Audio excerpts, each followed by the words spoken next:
അമേരിക്കയുടെ ആകാശക്കരുത്തായ Apache ഹെലികോപ്റ്ററുകളും F-16 യുദ്ധവിമാനങ്ങളും ലോകത്തിന് മുന്നിൽ പറന്നുയരുമ്പോൾ അതിനുള്ളിൽ ഒളിഞ്ഞിരിക്കുന്ന ഒരു രഹസ്യമുണ്ട്.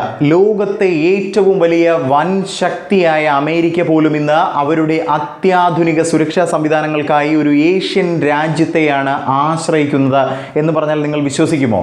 നിങ്ങൾ വിചാരിക്കുന്നത് പോലെ ചൈനയോ റഷ്യയോ അല്ല ആ ഒരു രാജ്യം. വൻ ശക്തികളെ പോലും അത്ഭുതപ്പെടുത്തിക്കൊണ്ട് ആഗോള പ്രതിരോധ നിർമ്മാണ രംഗത്തിന്റെ തലപ്പത്തേക്ക് ഇന്ത്യ കുതിച്ചെത്തിയിരിക്കുകയാണ് എന്ന് വേണം പറയാൻ.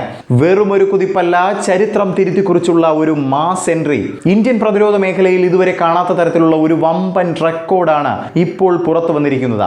എന്താണ് ആ രഹസ്യം? ആഗോളതലത്തിൽ ഇന്ത്യ എങ്ങനെയാണ് ഈ വലിയ നേട്ടം കൈവരിച്ചത്? കേന്ദ്ര ഗവൺമെന്റിന്റെ ഏത് മാസ്റ്റർ പ്ലാനാണ് ഇതിന് പിന്നിൽ? വീഡിയോ മുഴുവനായി കാണുക. വഴിത്തിരിവുകൾ നിങ്ങളെ അത്ഭുതപ്പെടുത്തും. വാർത്ത ഞാൻ വിശദമാക്കാം. പ്രിയ പ്രേക്ഷകർക്ക് പേജ് റോഡിലേക്ക് സ്വാഗതം. ടൈംസ് ഓഫ് ഇന്ത്യ പുറത്തുവിട്ട ഏറ്റവും പുതിയ റിപ്പോർട്ടുകൾ പ്രകാരം കഴിഞ്ഞ സാമ്പത്തിക വർഷത്തിൽ ഇന്ത്യയുടെ പ്രതിരോധ കയറ്റുമതി ചരിത്രത്തിലെ ഏറ്റവും ഉയർന്ന റെക്കോർഡിൽ എത്തിയിരിക്കുകയാണ് എന്നത് എടുത്തു തന്നെ പറയണം. കേട്ടാൽ ഞെട്ടുന്ന തുകയാണ്. 38,424 കോടി രൂപ.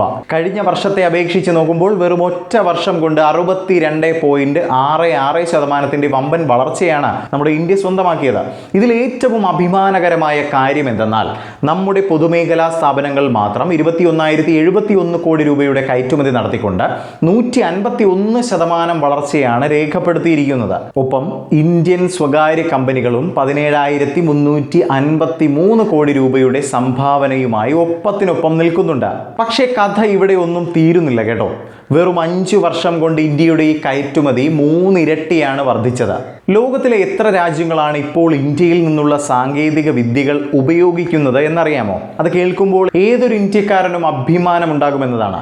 ഒരു കാലത്ത് ലോകത്തെ ഏറ്റവും കൂടുതൽ പ്രതിരോധ സാമഗ്രികൾ ഇറക്കുമതി ചെയ്തിരുന്ന രാജ്യം ഇന്ന് ലോകത്തിന് മുഴുവൻ സുരക്ഷാ സംവിധാനങ്ങൾ കയറ്റുമതി ചെയ്യുന്ന വലിയൊരു ശക്തിയായി മാറിയതിന് പിന്നിൽ നമ്മുടെ മോദി സർക്കാരിന്റെ കൃത്യമായ കാഴ്ചപ്പാടും വിപ്ലവകരമായ പരിഷ്കാരങ്ങളുമാണുള്ളത്. പ്രധാനമന്ത്രി നരേന്ദ്രമോദിയുടെ മേക്ക് ഇൻ ഇന്ത്യ പദ്ധതിയും ആത്മനിർഭർ ഭാരതും വെറും വാക്കുകളല്ല എന്ന് ഈ കണക്കുകൾ തെളിയിക്കുന്നുണ്ട്. കേന്ദ്ര ഗവൺമെന്റ് നടപ്പിലാക്കിയ പ്രധാന മാറ്റങ്ങൾ എന്തൊക്കെയാണെന്ന് പരിശോധിക്കാം. വിദേശത്തു നിന്നും സാധനങ്ങൾ വാങ്ങുന്നത് കർശനമായി നിയന്ത്രിച്ചുകൊണ്ട് അവ ഇന്ത്യയിൽ തന്നെ നിർമ്മിക്കാൻ നിർബന്ധമാക്കി എന്നതാണ്. അതുപോലെ തന്നെ പഴയ പ്രതിരോധ ഫാക്ടറികളെ അത്യാധുനിക പൊതുമേഖലാ സ്ഥാപനങ്ങളാക്കി മാറ്റി കാര്യക്ഷമത വർദ്ധിപ്പിച്ചു. അതുപോലെ തന്നെ ഓൺലൈൻ കയറ്റുമതി അനുമതി പരിശോധിക്കുകയാണെങ്കിൽ ചുവപ്പ് നാടകൾ ഒഴിവാക്കി അതിവേഗം അനുമതികൾ നൽകാനുള്ള സംവിധാനം ഒരുക്കി കൊടുത്തു. ഡ്രോണുകളുടെയും മറ്റ് അത്യാധുനിക ഘടകങ്ങളുടെയും നിർമ്മാണത്തിനായി വമ്പൻ ആനുകൂല്യങ്ങളാണ് പ്രഖ്യാപിച്ചത്. പ്രതിരോധ മന്ത്രി രാജ്നാഥ് സിംഗ് പറഞ്ഞതുപോലെ ഇന്ത്യ വെറും ഒരു ഉപഭോക്താവ് എന്ന നിലയിൽ നിന്നും ആഗോളതലത്തിൽ സ്വന്തം കാലിൽ നിൽക്കുന്ന വലിയൊരു നിർമ്മാതാവായി നമ്മുടെ രാജ്യം മാറിക്കഴിഞ്ഞു എന്നതാണ്. ഇന്ന് നമ്മുടെ ഇന്ത്യയുടെ ഏറ്റവും വലിയ വിപണി ഏതാണെന്ന് നിങ്ങൾക്കറിയാമോ? സാക്ഷാൽ അമേരിക്ക തന്നെ. അതും ലോകത്തിലെ ഏറ്റവും വലിയ പ്രതിരോധ കമ്പനികളായ ബോയിങ്, ലോക്ക്ഹീഡ് മാർട്ടിൻ എന്നിവരുടെ ആഗോള സപ്ലൈ ചെയിനിന്റെ പ്രധാന കേന്ദ്രമായി നമ്മുടെ ഇന്ത്യ മാറിക്കഴിഞ്ഞു. എന്തായാലും ഈ ഒരു വലിയ നേട്ടത്തെക്കുറിച്ച് നിങ്ങളുടെ വിലയേറിയ കമന്റുകളും മറ്റ് അഭിപ്രായങ്ങളും താഴെ കമന്റ് ബോക്സിൽ അറിയിക്കുക. മറ്റൊരു വീഡിയോയുമായി കണ്ടുമുട്ടാം. ജയ് ഹിന്ദ്.